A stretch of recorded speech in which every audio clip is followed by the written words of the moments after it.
우리 본문 같이 읽겠습니다. 사도행전 10장 23절부터 48절까지 번갈아 읽겠습니다. 사도행전 10장 23절부터 48절까지입니다. 이튿날 일어나 그들과 함께 갈새 욥바에서 온 어떤 형제들도 함께 가니라. 이튿날 다윗사라에 들어가보니 고넬료와 그의 친척과 가까운 친구들을 모아 기다리더니 마침 베드로가 들어올 때에 고넬료가 맞아 발 앞에 엎드려 절하니 베드로가 일터 이르되 일어서라 나도 사람이라 하고 더불어 말하며 들어가 여러 사람이 모인 것을 보고 이르되 유대인으로서 이방인과 교제하며 가까이 하는 것이 위법인 줄 너희도 알거니와 하나님께서 내게 지시하사 아무도 속되다 보나 깨끗하지 않다 하지 말라 하시기로 부름을 사양하지 아니하고 왔노라. 묻노니 무슨 일로 나를 불렀느냐. 고넬료가 이르되 내가 나흘 전 이맘때까지 내 집에서 제 주시 기도를 하는데 갑자기 한 사람이 빛난 옷을 입고 내 앞에 서서 말하되 고넬료야, 하나님이 내 기도를 들으시고 내 구제를 기억하셨으니 사람을 요바에 보내어 베드로라 하는 시몬을 청하라. 그가 바닷가 무장이 시몬의 집에 유숙하느니라 하시기로 내가 곧 당신에게 사람을 보내었는데 오셨으니 잘하였나이다. 이제 우리는 주께서 당신에게 명하신 모든 것을 듣고자 하여 다 하나님 앞에 있나이다. 베드로가 입을 열어 말하되 내가 참으로 하나님은 사람의 외모를 보지 아니하시고 각 나라 중 하나님을 경외하며 의를 행하는 사람은 다 받으시는 줄 깨달았도다. 만유의 주 되신 예수 그리스도로 말미암아 화평의 복음을 전하사 이스라엘 자손들에게 보내신 말씀 곧 요한이 그 침례를 반포한 후에 갈릴리에서 시작하여 온 유대에 두루 전파된 그것을 너희도 알거니와 하나님이 나사렛 예수에게 성령과 능력을 기름 부듯 하셨음에 그가 거룩하시며 선한 일을 행하시고 마귀에게 눌린 모든 사람을 고치셨으니 이는 하나님이 함께 하셨습니다. 우리는 유대인의 땅과 예루살렘에서 그가 행하신 모든 일의 증인이라. 그를 그들이 나무에 달아 죽였으나 하나님이 사흘 만에 다시 살리사 나타나시되 모든 백성에게 하신 것이 아니요 오직 미리 택하신 증인 곧 죽은 자 가운데서 부활하신 후 그를 모시고 음식을 먹은 우리에게 하신 것이라. 우리에게 명하사 백성에게 전도하되 하나님이 살아있는 자와 죽은 자의 재판장으로 정하신 자가 곧 이 사람인 것을 증언하게 하셨고 그에 대하여 모든 선지자도 증언하되 그를 믿는 사람들이 다 그의 이름을 힘입어 죄사함을 받는다 하였느니라. 베드로가 이 말을 할 때에 성령이 말씀 듣는 모든 사람에게 내려오시니 베드로와 함께 온 할례받은 신자들이 이방인들에게도 성령 부어주심으로 말미암아 놀라니 이는 방언을 말하며 하나님 높임을 들으리로라. 이에 베드로가 이르되 이 사람들이 우리와 같이 성령을 받았으니 누가 능히 물로 침례 베풀물 금하리요 하고 명하여 예수 그리스도의 이름으로 침례를 베풀라 하니라. 그들이 베드로에게 며칠 더 머물기를 청하니라. 이방인 로마 백부장 고넬료가 이 구원받을 말씀을 듣기 위해서 사람을 보내 베드로를 청했습니다. 이 고넬료는 이제 베드로가 오기를 기다리고 있습니다. 여러분, 고넬료가 이 구원받을 말씀을 전해줄 이 베드로를 어떤 준비 상태에서 지금 맞이하고 있는가 보십시오. 24절 보시면 고넬료는 우선 혼자서 베드로를 기다리고 있지 않습니다. 그의 친척과 가까운 친구들을 모아 다 같이 기다리고 있습니다. 고넬료는 베드로가 전해줄 이 구원받을 말씀, 이 말씀이 진정 살아계신 하나님의 말씀이고 그 말씀이 그토록 찾고 구했던 이 구원을 줄 것을 정말로 믿고 있는 것입니다. 그렇기 때문에 이 구원받을 말씀을 자기 혼자 듣고 있을 수는 없는 것이죠. 우리들이 지난주에 이 이방인 고넬료의 영적 갈급함과 가난함을 같이 살펴보았었죠. 이방인 고넬료는 경건하여 온 집안과 더불어 하나님을 경외하며 백성을 많이 구제하고 하나님께 항상 기도하는 사람이었습니다. 이거는 고넬료가 이방인임에도 불구하고 그의 하나님을 향한 영적 갈급함과 가난함을 말하는 것이다 그랬죠. 고넬료는 간절하게 하나님을 찾는 자, 이 구원을 찾는 자인 것입니다. 여러분 아무리 생각해봐도 이 이방인 고넬료의 하나님을 향한 이 영적 갈급함과 가난함, 이거는 중풍병자 애니야가 일어난 기적, 죽었던 다비다가 살아난 기적, 이 기적 이상의 놀라운 기적입니다. 고넬료의 이 영적 갈급함과 가난함, 이걸 주신 분은 하나님이신 것입니다. 하나님이 고넬료를 구원하시기를 원하신 것입니다. 자, 이렇게 고넬료와 그의 친척과 친구들까지 다 모여서 이제 간절하게 구원받을 말씀을 이제 기다리고 있을 때 이제 드디어 베드로가 왔습니다. 고넬료가 베드로를 어떻게 맞이하고 있습니까? 25절 발 앞에 엎드려 절하니.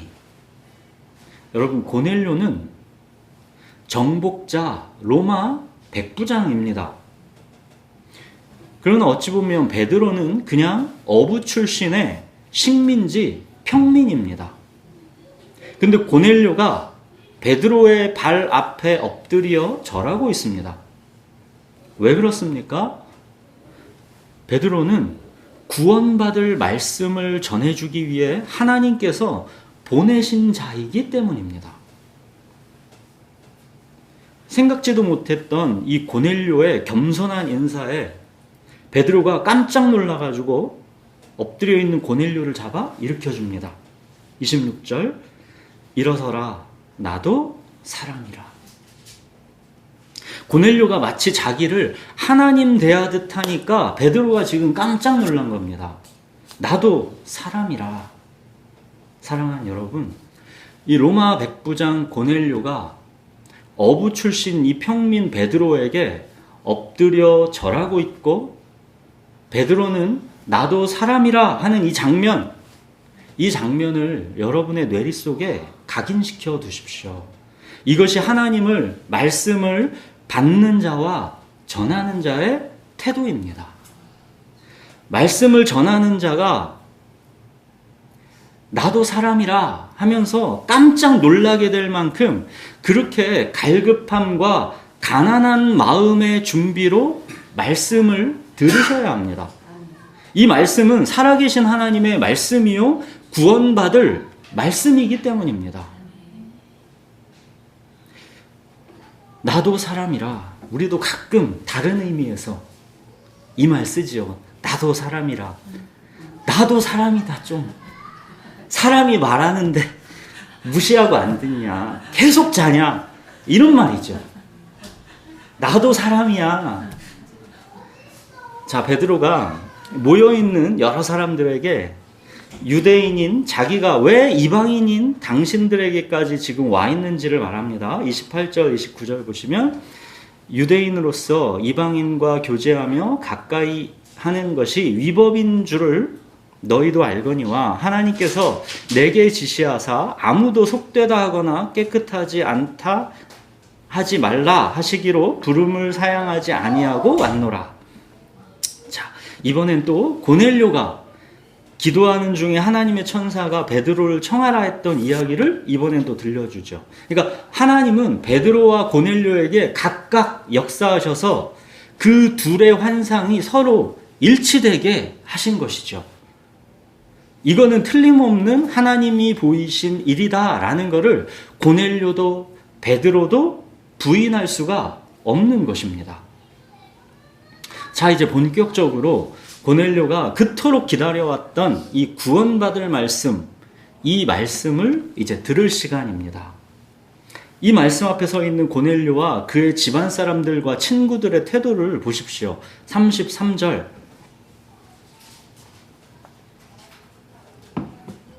이제 우리는 주께서 당신에게 명하신 모든 것을 듣고자 하여 다 하나님 앞에 있나이다. 누구 앞에 있답니까? 하나님 앞에 있나이다. 그러죠. 여러분, 이게 우리가 하나님 말씀 앞에 서 있는 태도여야 합니다. 이것이 우리가 대하드라마 사극에서 이게 종종 보는 장면 아닙니까? 어명이요 그러죠. 이렇게 왕의 말씀을 전령이 들고 오면 왕의 말씀을 받는 사람들은 그 앞에 엎드려서 왕의 말씀을 받지요. 그들은 말씀을 들고 온 전령 앞에 서 있는 게 아니지요. 말씀은 곧 왕이시기 때문에 그들은 지금 왕 앞에 엎드려 있는 것이죠. 설교자가 헬라 원어로 케록스라고 했지요. 전령이라는 뜻입니다. 설교자는 하나님의 말씀을 선포하는 전령입니다. 지금 여기 이 전령 베드로도 그냥 어부 출신의 평민일 뿐입니다. 그러나 이 전령은 하나님의 말씀을 들고 온 것이기 때문에 로마 백부장 고넬료는 지금 자기는 하나님 앞에 있다라고 하는 것입니다. 우리는 주께서 당신에게 명하신 모든 것을 듣고자 하여 다 하나님 앞에 있나이다. 명하신 모든 것입니다. 내 입맛에 맞는 말씀만 취사 선택해서 나를 위하여 나를 인도할 신으로 써먹는 게 아닙니다. 명하신 모든 것을 듣고자 하나님 앞에 서 있는 것. 여러분, 이것이 우리가 하나님 말씀 앞에 서야 하는 복된 태도입니다. 자, 듣고자 하여. 지금 이 말에 고넬료의 갈급함과 간절함이 묻어 있지요. 마치 이 물을 빨아들이려고 하는 이 기다리고 있는 그 스펀지 같지 않습니까? 사슴이 시냇물을 찾기에 갈급함 같다라는 표현이 딱 이런 거죠. 하나님 말씀을 듣기 위해서 이렇게 준비가 돼 있는데 거기에 설교자의 뛰어난 말솜씨가 뭐가 중요하겠습니까? 산의 진미로 뷔페를 다 차려놔도 내가 배부르고 입맛이 없으면 감격이 없습니다. 근데 배가 고파 죽겠는 때는 라면 한 그릇이 그렇게 맛있을 수가 없는 거죠. 시장이 반찬입니다. 듣는 자가 이렇게 준비되어 있을 때는 성경 본문만 같이 읽어도 하나님의 은혜가 충만한 거죠. 여러분, 영적 갈급함, 말씀에 대한 이 배고픔과 간절함은 하나님의 선물입니다. 하나님의 말씀은 안 먹고 굶는다고 배고파지는 게 아닙니다. 계속 굶고 안 먹으면 배고파지는 게 아니라 계속 입맛이 없어집니다. 오히려 간절함과 배고픔으로 먹으면 먹을수록 그 입맛이 계속 살아나서 더욱더 갈급해지고 사모하게 되는 것. 이게 바로 살아계신 하나님의 말씀입니다. 여러분, 예배에서 말씀이 선포됩니다. 설교자인 저도 말씀을 듣고 있는 여러분도 똑같이 우리는 하나님 앞에 있는 것입니다. 우리가 지금 하나님 앞에 있다라는 것, 이걸 우리가 잊으면 안 됩니다. 고넬료와 그의 사람들이 지금 말씀 앞에 서 있는 이 태도를 보고 베드로는 하나님은 유대인뿐만 아니라 이방인도 다 받으신다라는 것을 비로소 깨달아 알게 되었습니다.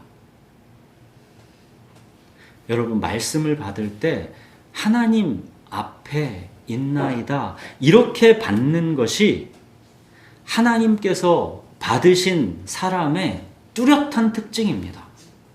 그래서 지금 베드로가 이 이방인들인 그들이 말씀을 받고 있는 태도를 보고 이 이방인들도 하나님께서 다 받으시는 줄을 내가 깨달았다 하는 것입니다.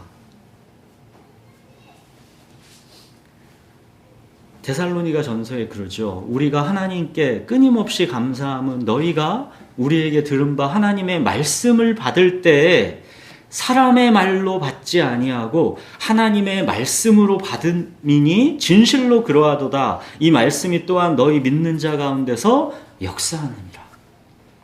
말씀을 사람의 말로 받지 않고 하나님의 말씀으로 믿음으로 받을 때 성령은 그 말씀을 통해 우리 안에서 역사하시는 것입니다. 말씀이 나를 하나님을 향하여 살아있게 하는 것입니다. 자, 이제 베드로가 이제 들을 준비가 된 그들에게 이 구원받을 말씀을 전합니다. 36절. 만유의 주 되신 예수 그리스도로 말미암은 화평의 복음. 이게 바로 구원받을 말씀, 복음입니다. 예수 그리스도의 죄사함의 복음이 아니면 하나님과 화평할 수 없습니다. 우리는 원하는 바 선은 행하지 아니하고 원치 아니하는 바 악을 행하는 자이기 때문입니다. 표범이 반점을 지울 수 없듯 만물보다 심히 거짓되고 부패한 것이 우리의 마음이기 때문입니다. 죄의 싹은 사망이기 때문입니다. 한 번 죽는 것은 사람에게 정해진 것이요 그 후에는 심판이 있기 때문입니다. 우리가 어찌할 수 없는 이 죄와 죽음의 문제에서 우리를 구원하시기 위해 하나님의 아들이신 예수께서 우리에게 오신 것입니다. 하나님께서 보내시겠다 한 이 약속하신 그리스도, 그 예수께서 정말로 이 땅에 오셔서 병든 자, 눈먼 자 고치시고 또 마귀에게 눌린 자, 포로된 자 자유케 하시고 하나님 나라가 너희에게 임했다 그렇게 선포하셨습니다.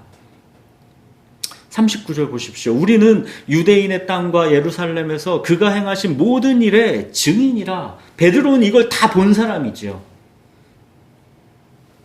베드로는 모든 예수님께서 이 땅에서 행하신 일들을 다 보았지요. 근데 사람들이 이 예수를 나무에 달아 죽였습니다. 그러나 하나님은 이 예수를 사흘 만에 다시 살리셔서 이 예수가 바로 온 땅의 주님이심을 나타내 보여주셨습니다. 자, 그러나 예수님이 십자가에 달려 죽으신 거는 모든 사람들이 다 지켜봤지만 그의 부활은 모든 사람들이 다 지켜본 거는 아닙니다. 예수님은 부활하시고 나서 제자들과 500여 명의 형제들에게 40일간이나 당신을 나타내 보이셨지요. 그러나 모두가 다 이미 믿는 자들에게 보이셨습니다. 많은 사람들은 쉽게 이렇게 생각하지요. 예수님의 부활도 십자가처럼 모든 사람들이 다 지켜보는 가운데 나타났으면 누구나 다 믿을 수 있을 거 아닌가. 이거는 선악과를 애초에 두시지 않았으면 죄도 없는 것 아닌가 하는 것과 같은 말인 것이죠. 여러분 생각해 보십시오. 이렇게 되면 하나님과의 관계의 핵심인 믿음이 들어설 자리가 없는 것입니다. 여러분, 우리가 하나님을 볼 수 있는 창문은 우리의 이 눈이 아닙니다. 우리의 믿음입니다. 여러분, 우리의 눈은 고작 가시광선 밖에는 보지 못합니다. 자외선, 적외선 이런 거 볼 수 없습니다. 우리의 귀도 들을 수 있는 주파수 영역이 정해져 있습니다. 너무 작은 소리나 너무 큰 소리는 우리 귀로 들을 수가 없습니다. 그런 우리가 창조주이신 하나님을 우리의 눈과 귀를 의존해서 판단할 수 있겠습니까? 하나님을 볼 수 있는 창문은 우리의 믿음입니다. 하나님께서 당신을 나타내 보이시기 위해 말씀을 주셨고 우리가 그 말씀을 믿을 때 우리는 하나님을 봅니다. 그래서 예수님의 부활은 이미 믿음의 눈으로 하나님을 본 사람들에게만 그 부활을 증언하도록 하실 목적으로 직접 그들에게만 나타내 보여주신 것입니다. 우리는 예수님의 부활을 실제로 목격한 이 500여 명의 증인들을 부러워할지도 모르지만 그 증인들이 이 땅에서 감당해야 했던 삶, 예수님의 부활을 실제 그들의 눈으로 본 그 부활의 증인들이 이 땅에서 실제로 그들이 감당해야 했던 삶은 거의 많은 경우가 순교였습니다. 예수님의 부활이 순교로서 증언되었기 때문에 그 증언이 사람들에게 진실로 믿어진 것입니다. 죽기까지도 예수 그리스도의 십자가와 부활을 믿는 것을 보니까 이게 진짜 진리이구나. 자기 목숨을 걸고 증언했기 때문에 그 증언이 믿어진 것입니다.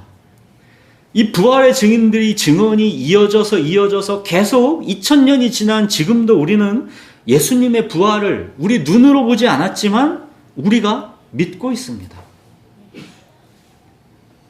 영생을 주시기로 작정된 자가 이 구원받을 말씀, 이 복음의 말씀을 들을 때 성령께서 믿게 하시는 것입니다. 보이지 않으나 믿을 수 있게 하시는 것입니다. 우리가 구원받을 말씀, 이 복음의 말씀을 전하지만 그 말씀을 믿게 하시는 분은 성령이십니다. 영생을 주시기로 작정된 자는 다 믿습니다.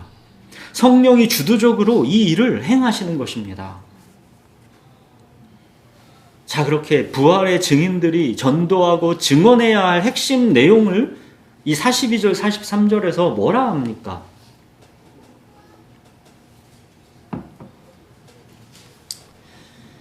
죽으시고 부활하신 그 예수가 하나님이 살아있는 자와 죽은 자의 재판장으로 정하신 자라는 겁니다. 예수님이 재판장이시라는 것. 하나님은 이것이 전파되고 증언돼야 한다라고 명령하셨습니다. 여러분, 이 당시 사람들은 로마 황제가 살아있는 자의 재판장이라 여겼습니다. 그러나 그 로마 황제도 죽은 자를 재판하지는 못합니다. 죽으면 모든 것이 끝난다 사람들은 여겼습니다. 그러나 하나님은 살아있는 자의 재판장도 로마 황제가 아니라 예수 그리스도이시고 또 예수 그리스도는 죽은 자의 재판장이시기도 하다라는 겁니다. 로마 황제가 재판장이 아니기 때문에 베드로는 네로 황제에게 이 십자가형을 당하면서도 당당했던 것이고, 그가 나의 재판장이 아니라 나의 재판장은 예수 그리스도이시다. 사도 바울도 네로 황제에게 참수형을 당하면서도 자기는 진짜 재판장이신 예수께서 의의 면류관을 예비하셨다, 그런 겁니다. 죽으면 그냥 모든 게 끝나는 게 아니라 반드시 심판이 있다라는 겁니다. 한 번 죽는 것은 사람에게 정해진 것이요 그 후에는 심판이 있으리니. 고린도후서엔 그러죠. 이는 우리가 다 반드시 그리스도의 심판대 앞에 나타나게 되어 각각 선악간에 그 몸으로 행한 것을 따라 받으려 함이라. 디모데후서에선 이러죠. 이제 후로는 나를 위하여 의의 면류관이 예비되었으므로 주 곧 의로운 재판장이 그날에 내게 주실 것이며 내게만 아니라 주의 나타나심을 사모하는 모든 자에게도니라. 여러분, 한 번 죽는 것은 사람에게 정해진 것이요 그 후에는 심판이 있습니다. 우리 모두는 그리스도의 심판대 앞에 서게 됩니다. 그러나 43절, 예수를 믿고 그 이름을 힘입어 죄사함을 받은 자는 화평하게 그 심판대 앞에 서게 되는 것입니다. 그래서 화평의 복음입니다. 그가 찔림은 우리의 허물 때문이요 그가 상함은 우리의 죄악 때문이라. 여호와께서는 우리 모두의 죄악을 그에게 담당시키셨도다. 예수는 우리가 범죄한 것 때문에 내줌이 되고 또 우리를 의롭다 하시기 위하여 살아나셨느니라. 그러므로 우리가 믿음으로 의롭다 하심을 받았으니 우리 주 예수 그리스도로 말미암아 하나님과 화평을 누리자 그러시죠. 이게 바로 화평의 복음입니다. 자, 이렇게 베드로가 화평의 복음을 전했습니다. 그랬더니 44절 성령이 말씀 듣는 모든 사람에게 눈으로 확인되는 증거로 이 성령이 임했습니다.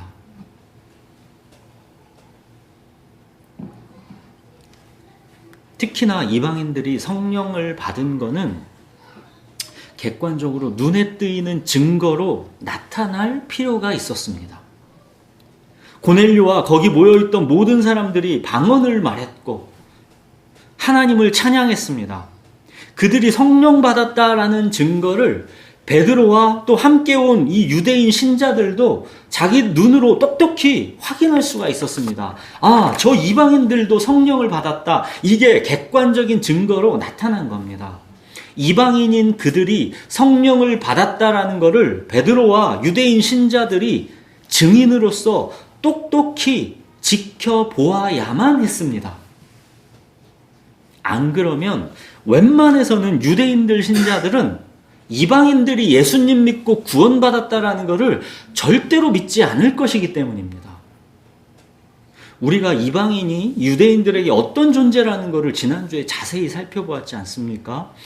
성령 받았다라는 증거가 눈에 분명하게 보이게 나타났기 때문에 베드로와 유대인 신자들이 이게 하나님의 역사다라는 것을 부인할 수가 없었던 겁니다.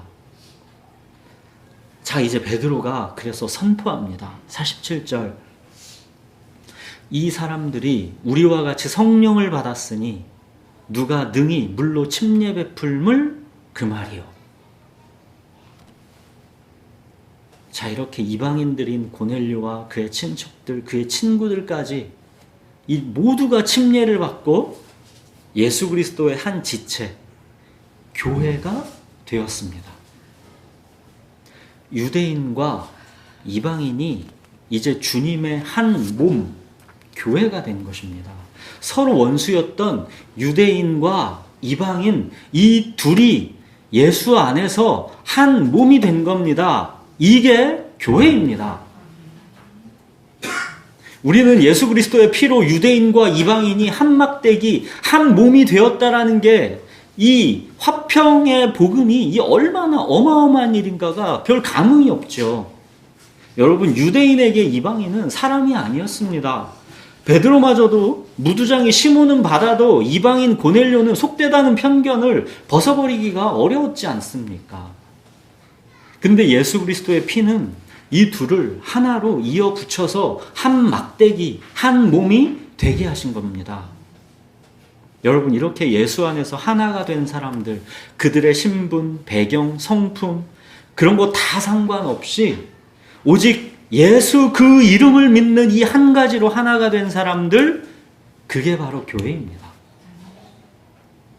유대인에게 이방인도 상관없을 정도라면 우리의 어떤 차이점도 교회 안에서 하나됨에 걸림이 될 수 있는 것은 없는 겁니다. 예수님께서 자기 육체로 모든 막힌 담을 헐어버리셨습니다. 하나님께 나아가는 막힌 담을 허물어 주신 화평의 복음입니다. 여러분, 여기가 근데 전부가 아닙니다. 우리 사람들 사이에 모든 막힌 담을 허물어 주신 화평의 복음입니다. 갈라디아서에서 그러죠. 너희는 유대인이나 헬라인이나 종이나 자유인이나 남자나 여자나 다 그리스도 예수 안에서 뭐래요? 하나이니라. 그리스도인은 다른 거 안 봅니다. 오직 예수 피로 하나 된 자들. 그게 그리스도인들이고 그게 주님의 교회입니다. 교회는 신분과 학력과 재산과 취미가 비슷한 사람들끼리 모이는 친목 동호회가 아닙니다. 양반이든 평민이든 부자이든 가난한 자이든 아무라도 하나님께서 택하여 주님의 한 몸으로 불러내신 사람들은 교회가 되는 것입니다. 신분도 다르고 학력도 다르고 재산도 다르고 기질과 성품과 취미가 다 다르지만 우리가 다 주의 말씀을 듣고자 하여 하나님 앞에 있나이다. 이렇게 하나님 앞에 함께 서 있는 것, 이게 교회입니다. 여러분, 지금도 유대인과 헬라인은 여전히 이 교회에 있는 겁니다. 누구는 유대인 같고 누구는 헬라인 같고 그런 겁니다. 인사이더와 아웃사이더가 항상 어디든 있죠.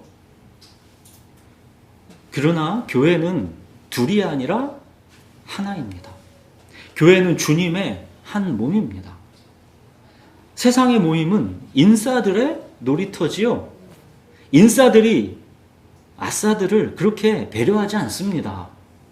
약간 노력은 해보지만 그게 사실 여간 힘든 게 아니기 때문이죠. 그리고 모릅니다. 왜 저 사람들이 불편해하는지 뭘 힘들어하는지 알 수가 없는 거죠. 그러나 교회는 주님의 한 몸입니다. 어쩔 수 없이 인싸들도 있고 아싸들도 있을 수 있으나 교회에서는 그게 문제가 안 됩니다. 바울이 교회는 주님의 한 몸이다 그러면서 이렇게 말했지요. 교회는 주님의 몸이다. 그러면서 바울이 뭐라고 그랬습니까? 우리가 몸에 덜 귀히 여기는 그것들을 더욱 귀한 것들로 입혀주며 우리의 아름답지 못한 지체는 더욱 아름다운 것을 얻느니라. 이게 몸이고 이게 교회라는 겁니다. 우리가 몸에 덜 귀히 여기는 그거를 더욱 귀한 것들로 입혀주는 것, 우리의 아름답지 못한 지체는 더욱 아름다운 것으로 얻게 되는 것, 이게 교회라는 겁니다. 여러분, 인싸들은 아싸들이 한 걸음씩 안으로 들어올 수 있도록 손을 잡아주고 아싸들이 소외되지 않고 또 귀하게 대접받는 것, 이게 주님의 몸, 교회입니다. 여러분, 인싸들은 왜 아싸들이 불편해하고 힘들어하는지 이걸 잘 모릅니다. 직장에서도 그렇죠. 나는 회식하는 거 그렇게 싫은데 회식 좋아하는 사람들은 이 좋은 걸 왜 싫어하는지를 모릅니다. 그래서 정말로 더 세심하게 살펴주고 노력해야 하는 것입니다. 사랑하는 여러분, 하나님께서 예수 그리스도의 피로 깨끗하게 하신 것을 우리의 편견으로 속되다 하지 마시고 서로를 주님의 한 몸으로 받아주십시오. 여러분, 우리는 그리스도인입니다. 예수의 사람들입니다. 그렇다면 그 무엇보다도 오늘 고넬료와 그의 사람들이 이 말씀 앞에 보였던 그 태도, 말씀을 듣고자 하여 하나님 앞에 있나이다. 이 자세로 하나님의 말씀 앞에 우리 모두가 함께 서야 합니다. 유대인이든 헬라인이든 인싸들이든 아싸들이든 손잡고 함께 서야 합니다. 물론 인싸들이 아싸들의 손을 더 꽉 잡아주고 당겨줘야 하는 것이죠. 하나님께 나아가는 막힌 담을 허물어 주신 화평의 복음, 우리 사람들 사이에 모든 막힌 담을 허물어 주신 화평의 복음, 이 화평의 복음 앞에 서 있는 사람들, 이게 예수 그리스도가 머리이신 그의 몸된 교회입니다. 말씀을 듣고자 하여 하나님 앞에 있나이다. 이렇게 말씀 앞에, 하나님 앞에 함께 서 있는 우리 교회가 되기 바랍니다. 기도하겠습니다.